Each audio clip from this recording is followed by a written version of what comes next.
Ako po si Janet Antonio Trinidad, 48 years old. Andito po ako sa Saudi Riyadh. Ang agency ko po sa Pilipinas is Starwood. Ang agency ko po dito sa Saudi, Al Muhadib.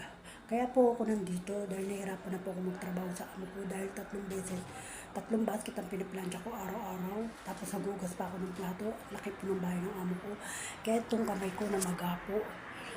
Kaya hindi ko na po kaya ang trabaho.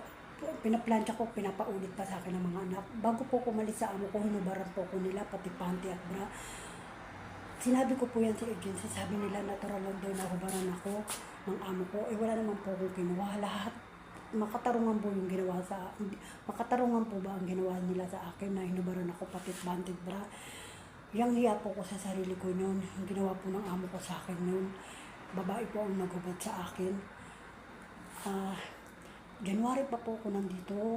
Humihingi po ako ng tulong na para makauwi. Sabi ng agency, mag-provide po daw kami ng ticket. Ang ginawa ko po, March po, nag-part-time na po ako para po may pambili na po ako ng ticket. Ngayon po, nandito na po ako sa agency noong March 23. Ang sabi nila, hihintayin pa raw po yung excess visa. Ano ba talaga ang totoo? Maglilimang buwan na po ako dito sa agency. Wala pa po silang ginagawa action. Meron na po akong pambiling ticket sa nangyari sa akin. Kaya po sa una ko pong amo, hindi po maganda. Yung pangalawa ko pong amo, yun po ang naghubad sa akin. Yun po yung nahirapan po ako magtrabaho, kaya po namaga ang aking kamay. Kaya po namaga po ang aking kamay. Kaya po hindi na po ako nakapagtrabaho dahil sobrang maga-maga po itong kamay ko. Kaya nagkaroon po ako ng problema sa amo ko dahil sa panghubad niya sa akin sa ginawa. Bago po ko dinala dito sa agency. Hindi po makatarungan ang ginawa nila sa akin po dito.